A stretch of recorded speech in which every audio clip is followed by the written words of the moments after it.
Hello hi welcome to Kokila's kitchen. இன்றைக்கி நம்ம கிச்சனில் ஒரு சூப்பரான இடியாப்பம் எப்படி செய்கிறதுன்னு பார்க்கலாம். நிறைய பேருக்கு இடியாப்பம் செய்ய தெரியாதா அப்படின்னு யோசிப்பீங்க. பிகினர்ஸ்க்கு கண்டிப்பாக இது வந்து ரொம்பவே ஹெல்ப்ஃபுல்லாக இருக்கும். சில பேர் வந்து வெறும் மாவு பச்சரிசி மாவில் செய்வோம், சில பேர் வந்து அரிசி ஊற வச்சு அதை அரைச்சி செய்வோம். இது வந்து சும்மா ஒரு சின்ன ட்ரிக்கை யூஸ் பண்ணி செய்கிறது தான், ஆனால் ரொம்ப சூப்பராக இருக்கும். வாங்க எப்படி செய்கிறதுன்னு பார்க்கலாம். நான் 1 டம்ளர் அளவு பச்சரிசி எடுத்து ஒரு 2 ஹவர்ஸ் ஊற வச்சு எடுத்துகிட்டு இதை வந்து வாஷ் பண்ணி இப்போது ரைஸை வந்து நல்லா வாஷ் பண்ணி எடுத்துக்கலாம். இப்போ வாஷ் பண்ண ரைஸை மிக்சியில் நம்ம வந்துட்டு சேர்த்துட்டு தேவையான அளவு தண்ணி விட்டு அதே மாதிரி கொஞ்சம் உப்பு சேர்த்து எந்த அளவுக்கு நல்லா நைஸாக அரைக்க முடியுமோ அந்தளவுக்கு நல்லா நைஸாக அரைச்சி எடுத்துக்க வேண்டிதான். இப்போ பாருங்கள், தண்ணி சேர்த்தாச்சு. இந்த ரைஸுக்கு தகுந்த அளவு நம்ம வந்து உப்பு சேர்த்துக்கலாம். இப்போ வந்து இந்த அளவு ஃபைனாக அரைச்சா தான் உங்களுக்கு வந்து இடியாப்பம் வந்து நல்லா சாஃப்டாக வரும். குறைன்னு அரைச்சோம்னா இடியாப்பம் வந்து சாஃப்டாக இருக்காது. இப்போ மாவு ரெடி பண்ணிடலாம். இப்போ அரைச்சி வச்ச இந்த மாவில் நான் வந்து ஒரு 1/4 டம்ளர் அளவு பச்சரிசி மாவு சேர்த்துக்கிட்டேன். இப்போ இதை வந்து மிக்சியில் ஒரு டைம் நல்லா நைஸாக அரைச்சிக்கலாம். அரைச்சிட்டு இப்போ வந்து அடுப்பில் வானல் வச்சாச்சு. வானலில் இந்த அரைச்ச மாவு அதில் சேர்த்துட்டு 1 டீஸ்பூன் அளவு நம்ம வந்து ஆயில் சேர்த்துட்டு ஹையில் வைக்கக்கூடாது, சிம்லேயே வச்சு வழக்கமாக நம்ம மாவு எப்படி கிண்டுவோமோ அதே மாதிரி கிண்டுக்க வேண்டிதான். இப்போ வந்து இதை வந்து நல்லா நம்ம வந்து கிளறி விட்டுக்கலாம். சிம்மில் வச்சு செஞ்சோம்னா மாவு வந்து அடி பிடிக்காது.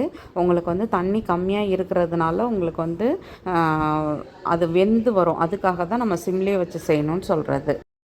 மாவு இப்போது தண்ணியெல்லாம் வற்றி போய் அது வந்து நல்லா மாவு வெந்து வந்துடுச்சு. இப்போ நம்ம வந்துட்டு ஆஃப் பண்ணி ஒரு 5 மினிட்ஸ் அப்படியே மூடி போட்டு வைக்கிறது தான். இந்த அளவு மாவு வந்து ஒன்று சேர்ந்து வர வரைக்கும் நம்ம வந்து சிம்லேயே வச்சு கிளறி எடுக்கணும். அவ்வளோதான் வேலை. இங்கே பாருங்கள், சூப்பராக மாவு வந்து ரெடி ஆகிடுச்சு. நம்ம வந்து அடுத்து வந்து இடியாப்பத்தை புழிஞ்சு இடியாப்பத்தை வழக்கமாக நம்ம வந்துட்டு எப்படி வேக வைப்போமோ அதே மாதிரி செஞ்சுக்க வேண்டியதான். இடியாப்பச்சில் மாவு போட்டுட்டு நான் வந்து இட்லி பிளேட்டில் லைட்டாக ஆயில் அப்ளை பண்ணிவிட்டு வானல்லே வச்சுட்டேன். இப்போ வந்துட்டு இதே மாதிரி இடியாப்பத்தை புழிஞ்சு எடுத்துக்கலாம். நம்ம வந்து ஹோட்டல்லலாம் வாங்கினா எந்த அளவு இருக்கும் அந்த மாதிரியே இருக்கும். நம்ம வந்து வெறும் மாவை அரைச்சி செய்யும் பொழுது ரொம்ப சாஃப்ட் ஆகிடும்.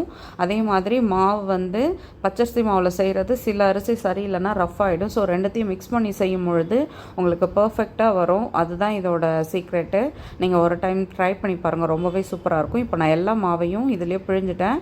இப்போ மூடி போட்டு ஒரு 2-3 மினிட்ஸ் ஆவியில் வேக விட்டு எடுத்தோம்னா இடியாப்பம் ரெடி ஆகிடும். இப்போது 3 மினிட்ஸ் ஆகிடுச்சு. இங்கே பாருங்கள், இடியாப்பம் வந்து நல்லா வெந்துடுச்சு.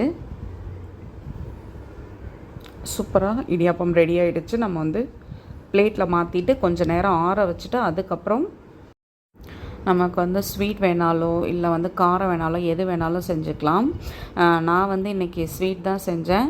அதே மாதிரி நம்ம வந்து லெமன் புளி அந்த மாதிரி ரசம் செஞ்சுட்டு இதை வந்து நம்ம அப்படியே அதில் கிளறிக்கலாம். அதுவுமே சூப்பராக இருக்கும். நான் அது வந்து இன்னொரு நாள் செய்யலான்றதுனால இன்றைக்கி நான் வேறு எதுவும் பெருசாக செய்யலை. ஸோ அது வந்து ஒரு 4-5 வெரைட்டி ஒன்றா செஞ்சு காட்டக்கூடிய ரெசிபின்றதுனால அது தனியாகவே நான் வச்சுருக்கேன்.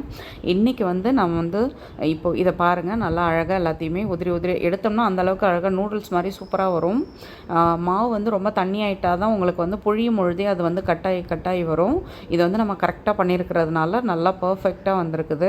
இப்போ இதில் நான் வந்து கொஞ்சமாக ஜீனி சேர்த்துட்டு அதுக்கு மேலே துருவின தேங்காய் தான் சேர்க்க போகிறேன். ஏலக்காய் வேணும்னாலும் நீங்கள் சேர்த்துக்கலாம். ஏலக்காய் வந்து நான் சேர்த்துக்கல. வெறும் ஜீனி தேங்காய் இது 2 மட்டும்தான் நான் போட்டிருக்கேன். இல்லை உங்களுக்கு ஜீனி வேணாம்னு நினச்சிங்கன்னா நாட்டு சர்க்கரை வேணாலும் போட்டுக்கலாம். இது நம்மளோட சாய்ஸ் தான். தேங்காய் பால் ஊற்றி சாப்பிடும்பொழுது ரொம்பவே சூப்பராக இருக்கும். சாஃப்டாக நல்லா ஹோட்டலில் இருக்கிற மாதிரி அதே டேஸ்ட்டில் இருக்கும்.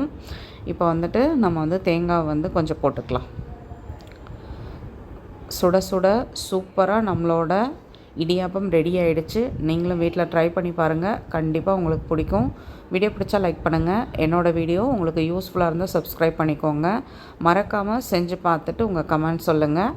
ஒருவேளை உங்களுக்கு வீடியோ பிடிச்சதுன்னா மற்றவங்களுக்கும் ஷேர் பண்ணுங்கள். தேங்க்யூ.